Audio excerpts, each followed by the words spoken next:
Our news is brought to you by Alive. Believe in best. Coming up tonight, 2 missing after a plane crashes near Acklands. Meanwhile, the DNA making a bold election promise, and a beauty queen shares her success story.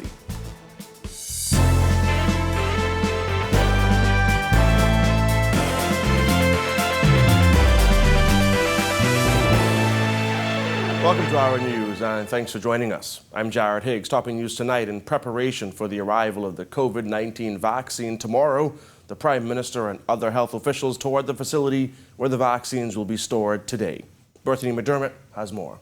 And really, as you can see, this is like state-of-the-art. We have state-of-the-art equipment. The empty shelves of this AmeriCooler freezer are reserved for the 20,000 doses of AstraZeneca vaccine set to arrive in country Sunday. As health officials make their final preparations, the Prime Minister with Health Minister Runwood Wells toured the vaccine facility today. He just came to be able to assure himself that we are prepared for the delivery of the COVID-19 vaccine, that our facility is in place, that we have the backup generator power, which we have to the building, and to just ensure himself that we are fully prepared as our plan calls for to be able to receive the vaccine. That puts us in a position to be able to distribute the vaccine to our people. In a statement Friday, the Office of the Prime Minister confirmed that 20,000 doses of the AstraZeneca vaccine will be in country on Sunday, March 7th. The statement added that the first batch is a part of a 500,000 vaccine donation from India to CARICOM countries. Our news got a sneak peek inside the facility that houses all vaccines coming into the country, which the health minister says will soon be outfitted with specialized freezers for the COVID-19 vaccines. We're also going to be getting specialized ultra-low temperature freezers, which are going to make space. You can see that there's areas for some space. And the ultra-low freezer would be about this size, and that will hold up to 300,000 doses of the COVID-19 vaccine.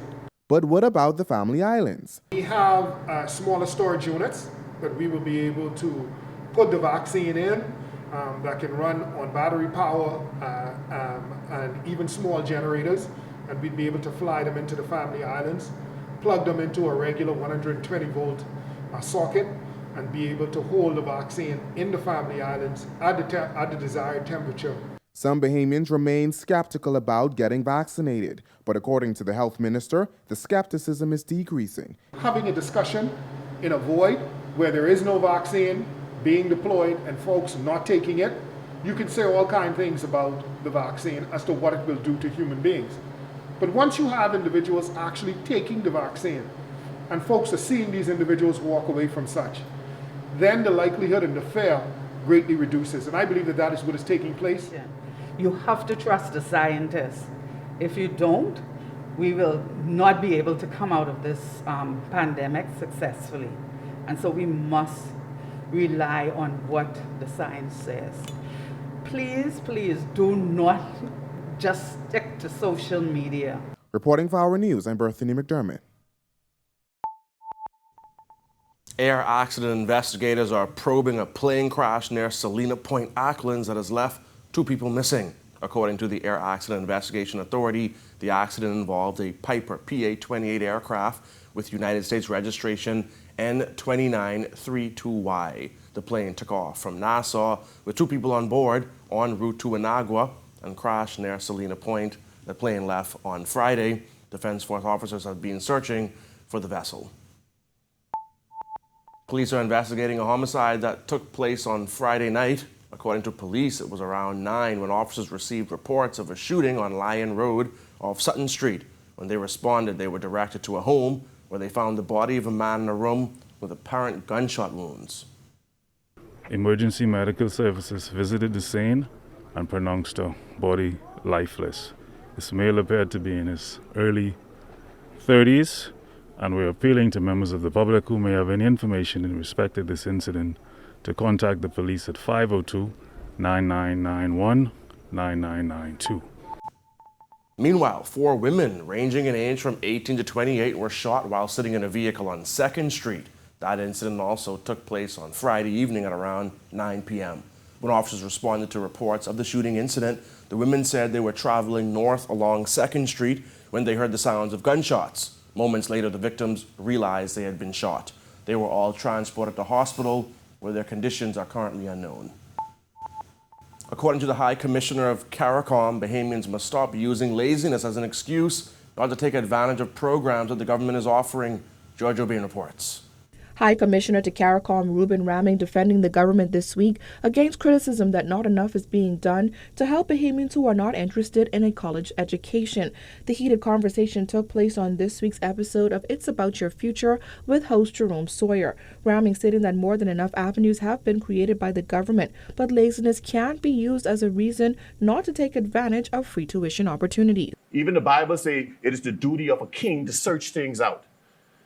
Let's not get to a point in our economy where we compensate for people's laziness. If something untoward happens, it spreads all around Facebook. But instead, they don't spread the hope and they don't spread the vision. The reality is there. And to all of the Bahamian people out there, it is your duty to find out. Don't listen to the noise in the market. Knock on the door and find out. And the final point, what I love about this government is, it is willing to flex. Meaning that if it finds out that there's a demographics who's being missed out, programs move and bend to capture those markets as much as possible. Raming says for far too long, people have been handed excuses not to follow through with their visions and dreams. Let's look at our country from a historical perspective. Let's put aside the fluff that we see from some of these people who are rich and millionaires. Quite frankly, a lot of our millionaires in our country did not even have a high school education. Yeah, but times were different, though. Times were different. No, time isn't different. The thing about a vision and a dream, right now I could rent a lawyer. I don't need to go to law school. I could rent an accountant. I need to go that. The thing is, when we break the spirit of our people, that is our greatest calamity. That is our greatest Dorian. According to Raming, the right programs are in place for all Bahamians to take advantage of and become successful. We need to encourage the man on the block, brother, step up from where you are. You have the assistance. That's why the mentorship program is there. If you're not there, we can hook you up with professionals who would take it and put it on paper for you, and you can still own it. It's still your dream. Even right now in the Bahamas, the coconut man could get a grant.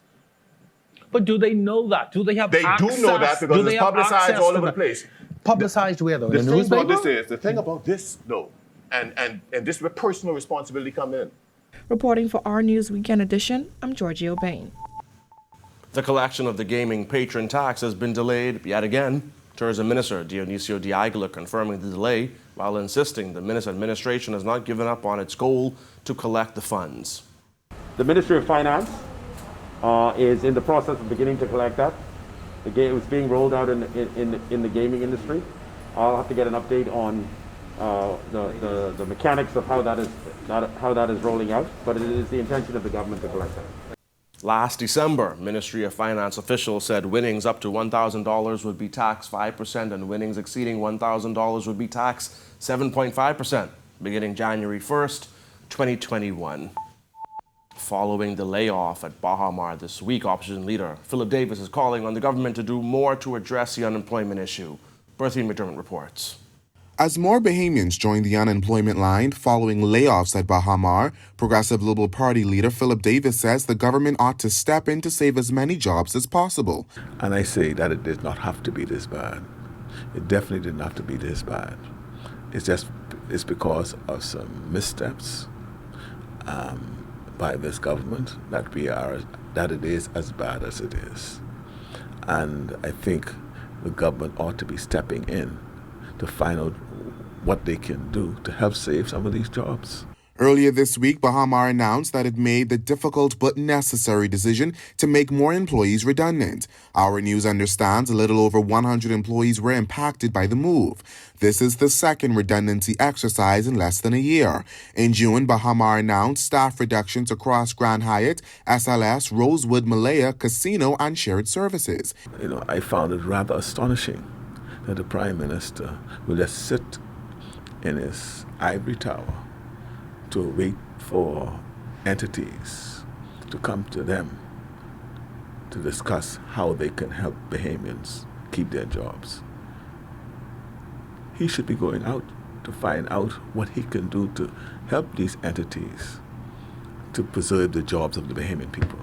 When asked about the matter on Tuesday, Tourism Minister Dionisio de Aguilar said there will be ups and downs. Davis had these recommendations for the minister-led government to address the matter. I think the answer to that is to sit down with employers and entities to understand what is happening in their business, and then from that craft a response to stem the tide of layoffs. Right? So it's understanding what's going on in the industry and then crafting a response. Reporting for Our News, I'm Berthany McDermott. Leader of the Democratic National Alliance, Arinthia Komalafe, says the DNA government would swap the country from a constitutional monarchy to a republic. Komalafe says that will help to decentralize the country's governance. Our revolutionary platform goes beyond just social and economic change. We're also looking at political change and a change of system. So transitioning from the Westminster form of government and the democratic monarchy into a republic. With that, there will be more decentralization of government power, where not all decisions are going to be made in New Providence. We're too Nassau-centric, and we've seen the ills of that and the disadvantages of that.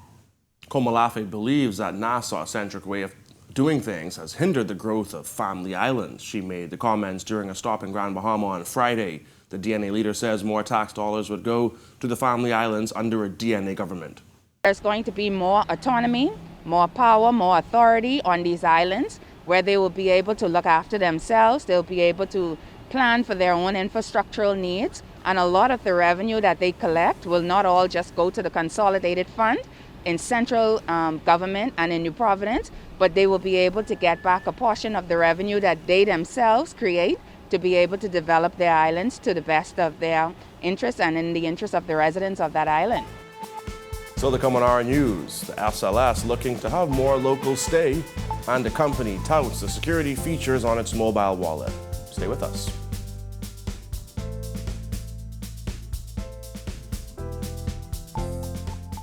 Every new season of On the Record, we push the limits. Venture into unknown territory.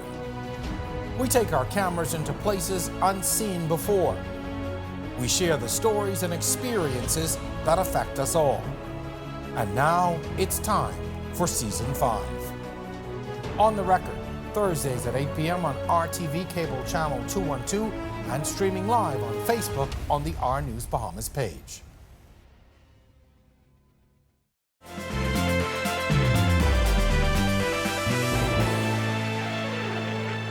Welcome back. After being forced shut for nearly a year due to the COVID-19 pandemic, the SLS at Baha Mar reopened this week. The upscale chic brand at Baha Mar is once again offering a one-of-a-kind experience, and Vice President and General Manager Axel Gasser says they want to get more locals to come and stay. So we've created two amazing local packages. One of them is basically just the bare minimum. It's the stay and play package, which starts at $219 per night, and it basically just includes the room. But then we have a second package, which I personally think should be everybody's favorite. It's called It's Time for Two. Gasser says though the reopening just missed Valentine's Day, he's sure parents can use a little getaway. We've all been, locked up for many, many, many months, homeschooling, dealing with our children. So it's a really good time maybe, for the adults to get away. So It's Time for Two is essentially a package that gives you breakfast in bed, a bottle of champagne, the late checkout on Sunday so you can truly enjoy SLS throughout the day. And it has some additional experiences, such as cabana. So you really get to truly enjoy everything that SLS and Baha Mar is all about. Two-step verification and one-time passwords are just some of the measures a money transfer service says it uses to keep customers safe from fraudsters. Noting that some Bahamians are still wary of using digital financial services, Assistant Manager for Business Development at Cash & Go, Sidleen Fouquet, says the security measures should put people at ease. When you're applying for a bank account, we send an OTP to you to ensure that you are the person who are signing up for this account. When you're signing up for $1, OTP verification. When you're signing up for our app, two-factor authentication. So throughout the process, we've implemented a number of security features for clients to feel secure while existing in the digital space. One-time passwords and two-step verification are standard, for example, when you log on to a social media account on a new device. You are used to signing up for your emails and you get that two-factor authentication where you got to confirm that that is in fact you. Or you will be at another location and you get, that notification saying that you've recently signed up at this location. Is that you? That's what our app delivers. If someone else, for instance, were to happen to get your password, that's why we've implemented two-factor authentication. So that password will be sent to you to ensure that you are the person who's logging in at the time of the login.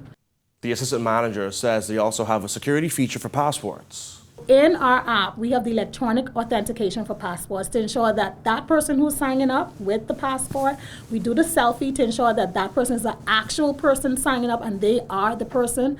And our system will scan the features of that present person who's signing in with the passport and to ensure that they line up.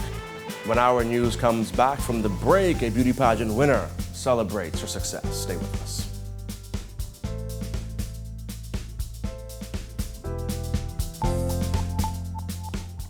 Every new season of On the Record, we push the limits.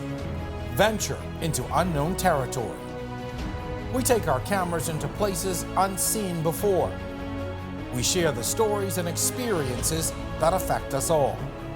And now it's time for Season 5. On the Record, Thursdays at 8 p.m. on RTV Cable Channel 212 and streaming live on Facebook on the R News Bahamas page.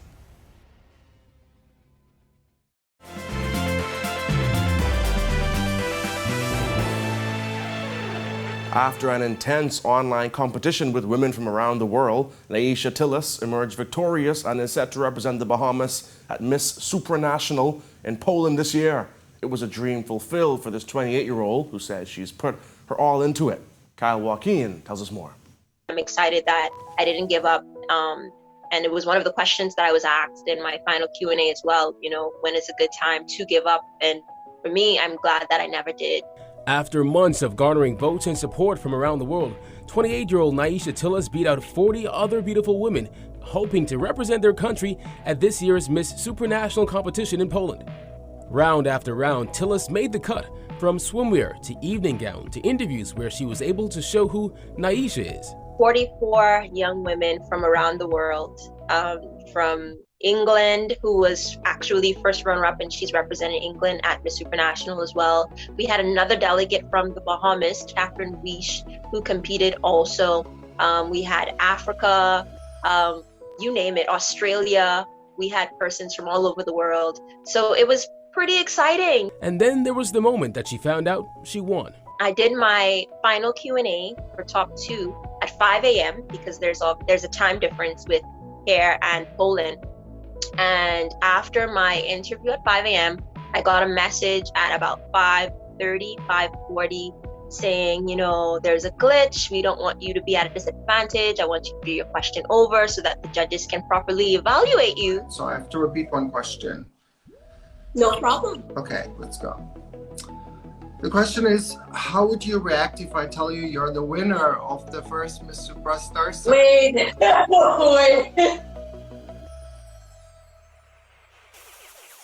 Congratulations. And it literally just hit me. He just got me. And I couldn't help but to cry because it was just so many emotions, because it's been a long time. It's been a journey for me personally. I've been competing since 2011 to represent the Bahamas, and 10 years later, I'm here and finally getting that opportunity.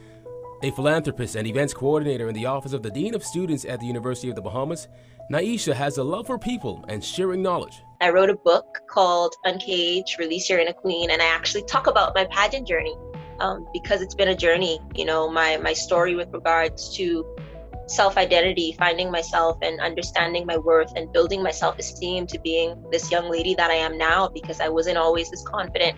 I wasn't always this outspoken. And I want to share this message with other women and girls. And as she gets prepared to take on the world in Poland, Naisha says she's focused on remaining true to herself. I'm a creative. I love giving to the world. I love giving back. And that's Naisha. That's Naisha. For Our News, I'm Kyle Joaquin. Parenting tips for the modern age. That's coming up when Our News returns.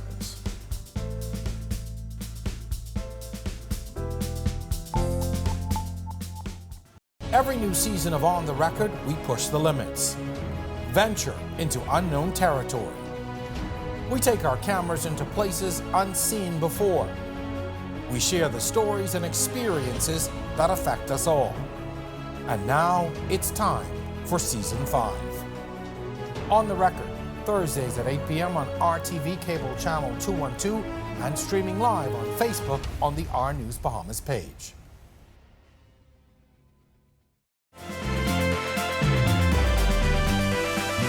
A school on Grand Bahama is trying to bridge the gap between teachers and parents, getting some insight on how a new generation of parents views the education system and parenting. Christina Dragovich tells us more.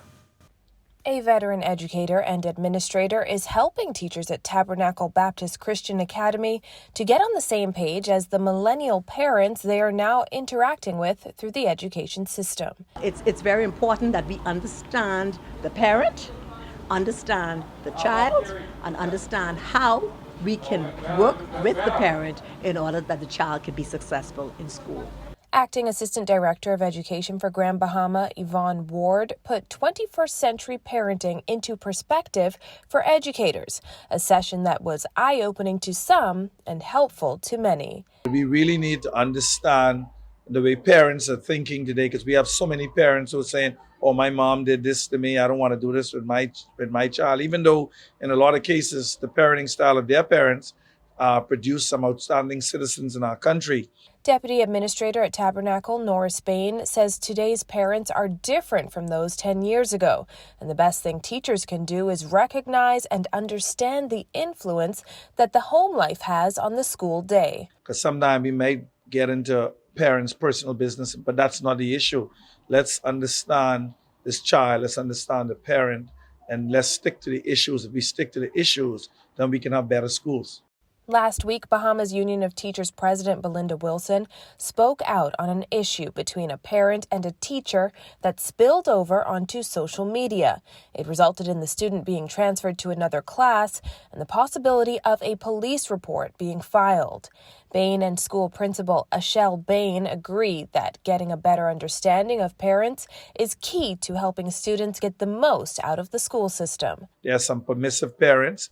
There are some dominant parents. There's some parents who are well balanced. They're yes parents, but at the same time they know when to say no, and there's that balance. So we try to understand the homes and where these children are coming from and what's actually being taught in these homes. We thought that it was necessary because we see a lot of change in the way parents are rearing their children. And so for us to be on the same page, we felt like we needed to have just a little conference as to what we should expect. Reporting for our news, I'm Christina Dragovich. Thank you for joining us for Our News Tonight. To catch our news on the go, download the Rab Go Play app. On behalf of the entire newsroom, I'm Jared Higgs. Have a beautiful evening, Bahamas.